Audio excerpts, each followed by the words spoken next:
ಯಸ್ಯಾನುರಾಗಪ್ಲುತಹಾಸರಾಸಲೀಲಾವಲೋಕ ಪ್ರತಿಲಬ್ಧಮಾನಾಃ ವ್ರಜಸ್ತ್ರಿಯೋ ದೃಗ್ಭಿರನುಪ್ರವೃತ್ತಧಿಯೋವತಸ್ಥುಃ ಕಿಲ ಕೃತ್ಯಶೇಷಾಃ. ಭಾಗವತದ 3ನೇ ಸ್ಕಂದದ 2ನೇ ಅಧ್ಯಾಯದ 14ನೇ ಶ್ಲೋಕ ಇದು. ವಿದುರನಿಗೆ ಉದ್ಧವ ಕೃಷ್ಣನ ಮಹಿಮೆಯನ್ನು ಹೇಳುತ್ತಿದ್ದಾನೆ.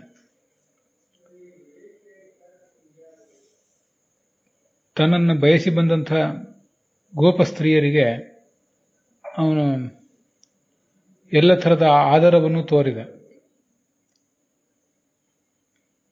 ಅವರಿಗೆ ಸಲ್ಲಬೇಕಾದ ಮಾನವನ್ನು ಸಲ್ಲಿಸಿದ.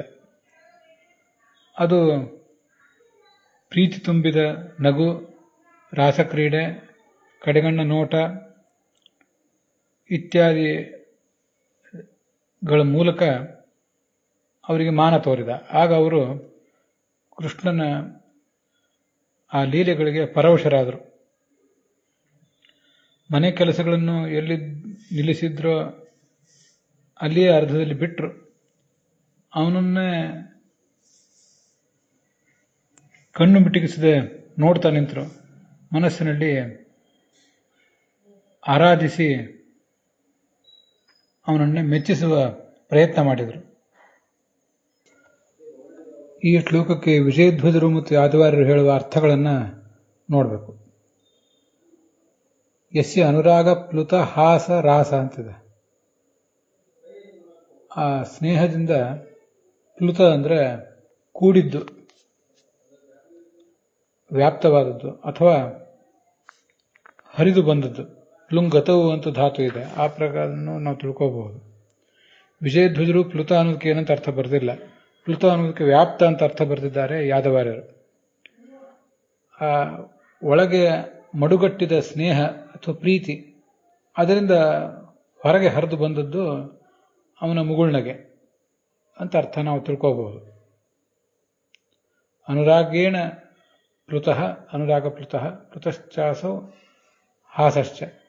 ಹಾಸ ಮತ್ತು ರಾಸ. ರಾಸ ಅಂದರೆ ರಾಸಕ್ರೀಡೆ, ಅಥವಾ ಹಾಸರಾಸ ಎಂಬ ಶಬ್ದಕ್ಕೆ ರಸ ಅಂತ ಅರ್ಥ ಮಾಡಬಹುದು. ಹೀಗೆ ವಿಜಯಧ್ವಜರ ಅರ್ಥ ಬರೀತಾರೆ. ನಗು ಅನ್ನುವುದೇ ಒಂದು ರಸ ಅಂತ ಅವರ ಅಭಿಪ್ರಾಯ. ರಸ ಅನ್ನುವುದೇ ರಾಸ ಆಗಿದೆ. ರಸ ಏವ ರಾಸ. ಯಾದವಾರ್ಯರ ವ್ಯಾಖ್ಯಾನದಲ್ಲಿ ಹಾಸ ಅಂದ್ರೆ ನಗು, ರಾಸ ಅಂದ್ರೆ ರಾಸಲೀಲೆ. ಮಾನ ಅಂದ್ರೆ ಆ ಗೋಪಸ್ತ್ರೀಯರಿಗೆ ಇವನೇನು ಕೊಡಬೇಕಾಗಿತ್ತೋ, ಏನು ಸಲ್ಲಿಸಬೇಕಾಗಿತ್ತೋ ಅದು ಅಂತ ಅದರ ಅಭಿಪ್ರಾಯ. ಮಾನ ಅಂದ್ರೆ ಕೃಷ್ಣನಿಂದ ಆ ಗೋಪಸ್ತ್ರೀಯರಿಗೆ ಸಲ್ಲಬೇಕಾದ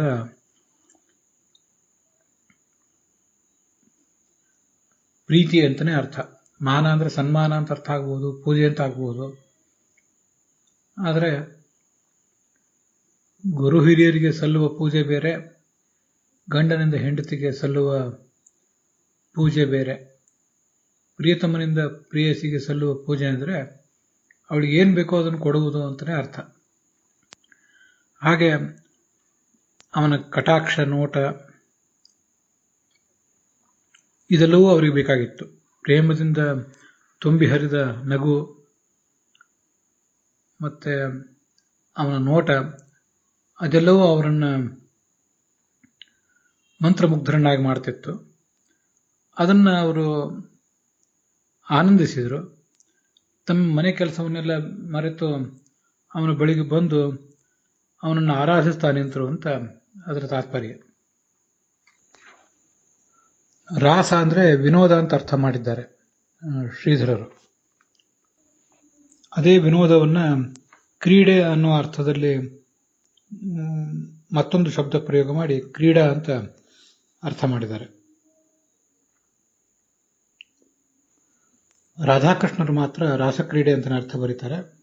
ಬಹು ರಸಾತ್ಮಕ, ಶೃಂಗಾರ, ಭಕ್ತಿ ಮೊದಲಾದ ಎಲ್ಲ ರಸಗಳನ್ನು ಒಳಗೊಂಡಂಥ ಬಹು ನರ್ತಕೀ ಪ್ರಯುಕ್ತ. ಅನೇಕ ಜನ ನರ್ತಕಿಯರ ಜೊತೆಗೆ ಒಬ್ಬ ನರ್ತಕ ಮಾಡುವ ಲೀಲೆ ಅಂತ ಅರ್ಥ ಬರೀತಾರೆ. ದೃಗ್ಭಿಹಿ ಅಂತಲ್ಲಿ ಶಬ್ದ ಇದೆ.